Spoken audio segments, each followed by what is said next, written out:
Fala, meu povo, vamos dar sequência aqui ao nosso estudo de Direito Constitucional bom danado, falando sobre o Congresso Nacional, né? A gente vai falar um pouquinho aqui sobre o funcionamento, como é que ele se organiza, como é que ele se estrutura e tirar algumas dúvidas que costumam ser muito frequentes, tá certo?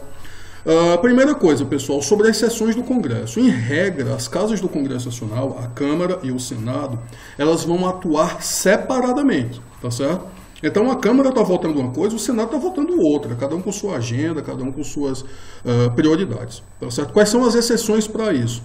Nós temos como exceções a sessão conjunta e a sessão unicameral. Tá certo? E aqui a gente já tira algumas dúvidas, porque é muito comum vocês me perguntarem: Pablo, como é isso? Junta todo mundo? Como é que é a contagem dos votos? Como é que funciona? Certo. Na sessão conjunta, a gente tem uma votação simultânea, tá certo? Então, as duas casas, os senadores e os deputados, estão votando sobre a mesma coisa e os votos são contados separadamente, tá certo? Então, você tem uma contagem de votos, uma maioria na Câmara e outra contagem, outra maioria no Senado Federal. Na sessão unicameral é diferente. A gente tem uma votação conjunta e os votos são computados de forma igual. Então, junta todo mundo para fazer a mesma votação, todo mundo junto. Tá certo? Então, 503 deputados mais 81 senadores, junta tudo e aí faz a votação. Isso é a unicameral. Na conjunta, é cada um no seu quadrado. Tá certo? Estão votando a mesma matéria, mas os senadores estão fazendo a votação dos senadores e os deputados estão fazendo a votação dos deputados, separadamente, e os votos são contados separadamente. Isso na conjunta, tá certo? Na unicameral, todo mundo junto. Certo, dando sequência, exemplos dessas sessões, né? Na sessão conjunta, sobre a sessão conjunta, a gente tem o artigo 57, parágrafo 3º, que estabelece que haverão sessões conjuntas para, inciso 1, inaugurar a sessão legislativa, né? Inciso 2, elaborar o regimento comum e regular a criação de serviços comuns às duas casas. 3, receber o compromisso do presidente e do vice-presidente da República. 4, conhecer o veto e sobre ele deliberar. Tá certo? Estou vendo aqui que a minha imagem está em cima do texto do slide, então eu vou me colocar aqui em cima, tá certo? Vai dar até para aumentar um pouquinho agora. Pronto. Então, e existem outras questões, né? Por exemplo, votação da lei orçamentária, que está lá no artigo 166 da Constituição, também é votado em sessão conjunta. A gente pode pegar a regra mais ou menos assim. Quando for algo importante, assim, relevante, e de certa forma até urgente para as duas casas, a Constituição procurou separar isso para a sessão conjunta. Quando for trabalho regular, coisa do dia a dia, aí as sessões separadas, cada um no seu quadrado, tá bom? Certo. E a outra, né? E a nossa querida sessão unicameral, como é que ela funciona? Essa, pessoal, está prevista lá no ato das disposições constitucionais transitórias, no artigo 3º, a DCT, lá no final da Constituição, tá certo? Ato das disposições constitucionais transitórias. Tem no artigo 3º a seguinte previsão, de que a revisão constitucional será realizada após 5 anos contados da promulgação da Constituição, pelo voto da maioria absoluta dos membros do Congresso Nacional em sessão unicameral. Tá certo? Observe que aí deixa claro, não é conjunta, é unicameral, todo mundo junto, todo mundo votando. Essa revisão constitucional foi uma espécie foi para passar a Constituição a limpo. Sabe quando você faz um trabalho e fica aquela coisa, o conteúdo tá bom, mas está bagunçado, tem que passar a limpo? É isso, tá certo? Está respondendo uma prova, o conteúdo está ali, mas tem que passar limpo. Foi isso, tá certo? A revisão constitucional, grosso modo, grossíssimo modo, né? Foi isso, tá bom? Certo, dando sequência. Órgãos do Congresso Nacional, tá certo? Quais são os órgãos, quais os principais órgãos do Congresso Nacional? Começando pelas mesas diretoras, tá certo? Vai ter a mesa diretora do Congresso, tá certo?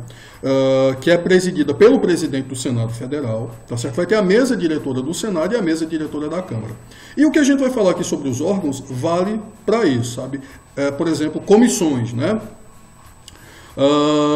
Tem do Congresso Nacional, comissão mista, deputados e senadores, tem comissões na Câmara e tem comissões no Senado, tá certo? Então, funciona mais ou menos dessa forma. Tá, mesas diretoras, o que é que são? São os órgãos responsáveis pelas funções administrativas e condução dos trabalhos legislativos a serem desenvolvidos. Então é quem organiza o negócio, sabe? Quem faz a parte administrativa do negócio. São as mesas diretoras. No que se refere aos trabalhos do Congresso Nacional, sessões conjuntas, por exemplo, a gente acabou de ver, né? Tem a mesa diretora do Congresso, que é presidida pelo presidente do Senado, né? Além disso, os trabalhos do Senado têm a mesa diretora do Senado e os trabalhos da Câmara têm a mesa diretora da Câmara dos Deputados, tá bom? Tá, o que mais? Comissões, tá certo? Pessoal, comissões são como se fosse assim, a divisão do trabalho em equipes. Sabe quando o professor divide a sala em equipes para seminários, para fazer trabalho, para qualquer coisa? Sabe aquela divisão, né? A ideia de seminário é ótima, né? Então divide a turma em equipes, sei lá, de 5 pessoas, de 7, de 10 pessoas. E aí cada equipe vai ter um tema, cada equipe vai fazer uma pesquisa e cada equipe vai apresentar um seminário. Tá, as comissões do Congresso Nacional, elas são parecidas com isso, sabe? Nós temos comissões mistas, né, que são feitas por deputados e senadores, tá certo? Então, comissões de deputados e senadores, por exemplo, a comissão dos trabalhos lá do Mercosul, tá certo? Nós temos comissões permanentes que estão reunidas o tempo todo, né, estão sempre reunidas, né? Exemplo disso são as comissões de Constituição e Justiça. E temos comissões temporárias, que é quando eu chego, divido a sala em equipes e passo um trabalho para vocês fazerem em sala, né? Exemplo disso são as CPIs, Comissões Parlamentares de Inquérito. Tá certo? Comissões parlamentares de inquérito. Então, recapitulando aqui, né? As comissões elas podem ser mistas, né? Deputados mais senadores. Elas podem ser permanentes, tá certo? Como a Comissão de Constituição e Justiça, tá certo? Então vai ter uma CCJ na Câmara, uma CCJ no Senado. E elas podem ser comissões temporárias, para trabalhos temporários, né? Como as CPIs. Tá bom? Tudo certinho até aqui? Pessoal, aproveitando, né, que a gente está falando das comissões, algo que geralmente vocês têm dúvida quando a gente está discutindo isso em sala, são as CPIs, né? A gente ouve muito falar aí na mídia, CPI, Comissão Parlamentar de Inquérito, certo? O que é isso, né? Como é que isso funciona? Pessoal, as CPIs, elas podem ser da Câmara dos Deputados, tá certo? Elas podem ser do Senado Federal, ou elas podem ser mistas, né, deputados e senadores. E o que elas vão fazer? Para que elas servem? As CPIs, elas exercem poderes típicos de investigação, de fiscalização. Então, lembra que o Poder Legislativo tem duas funções típicas, legislar e fiscalizar? As CPIs, elas vão exercer essa função típica de fiscalização, tá certo? Tá, Pablo, e aí você diz que elas são temporárias, como é que funciona? Para propor uma CPI, se você é, por exemplo, um deputado, tá certo? Quer instaurar uma CPI, você está investigando alguma coisa, você precisa de 1/3 dos membros da casa para a proposição, tá certo? Então, você precisa do requerimento lá assinado por 1/3 dos membros da casa. CPI não condena ninguém, não pune ninguém, não julga ninguém, tá certo? Elas investigam e mandam para o Ministério Público. Então, se uma CPI identificou, percebeu que ocorreram crimes, aconteceram crimes, o que é que ela faz? Ela manda o relatório, né, para o Ministério Público, e o Ministério Público é quem vai denunciar as pessoas, é quem vai efetivamente acusar as pessoas de ter cometido esses crimes, tá certo? E aí, enfim, essas pessoas vão responder aí perante o judiciário, esses réus vão responder perante o judiciário e poderão ser condenados ou não, tá certo? A Constituição vai estabelecer, pessoal, se a memória não me trai, artigo 58, parágrafo 3º, por favor, verifiquem depois e me corrijam se eu estiver errado, tá bom? Que as CPIs têm poderes de investigação próprios das autoridades judiciais, tá certo? E aí, essa é outra dúvida, né? Poxa, Pablo, como assim? O que é que acontece? O que significa, pessoal, que elas podem, por exemplo, quebrar sigilo, tá certo? Sigilo de dados e tal. Elas podem ouvir testemunhas investigadas, elas podem realizar perícias, exames, podem requerer documentos, etc. Então, elas têm esses poderes, né, investigatórios que são exercidos também pelas autoridades judiciais, tá certo? É assim que funciona, portanto, as CPIs, tá bom? E elas vão fiscalizar também, né, vão realizar também fiscalização financeira e contábil, né? Isso também é função típica, está lá nos artigos, acho que 70, 75. Eu estava olhando esses artigos antes de começar a gravação, mas vocês sabem que minha cabeça é péssima para números, né? Por isso que eu escolhi o direito. Sou totalmente humanas, mal sabia eu que só o que tem é número de lei, número de artigo, essa coisa toda, né? Pobre Pablo iludido lá saindo do ensino médio. Tá, mas tudo bem. Isso não significa que eu não gosto. Eu amo o que eu faço, amo direito. Eu apenas não tenho uma cabeça tão boa assim para números, tá certo? Então, retomando, né? Acho que artigo 70, 71, 72, até o 75 mais ou menos, né? que estabelece que os dinheiros públicos, em geral, inclusive quando é administrado por particulares, aí, por empresas privadas, né, eles estão sujeitos à fiscalização e o Poder Legislativo também atua nisso, tá certo? Então, pessoal, essas são as comissões e eu me detive um pouquinho mais, né, nas CPIs, porque é onde geralmente aparecem, né, onde geralmente vocês têm dúvidas ou vocês têm uma curiosidade maior.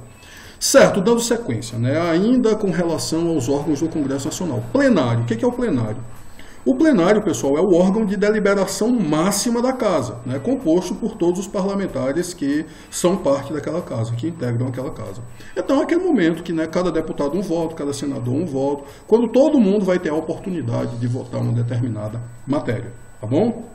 Então, ainda fazendo a comparação com a nossa sala, né, se as comissões é a sala dividida em equipes, né, o plenário seria uma atividade, seria um trabalho que seria desempenhado pela sala toda. Então, quando a gente vai votar alguma coisa, vai decidir alguma coisa, deliberar alguma coisa em sala, tá certo?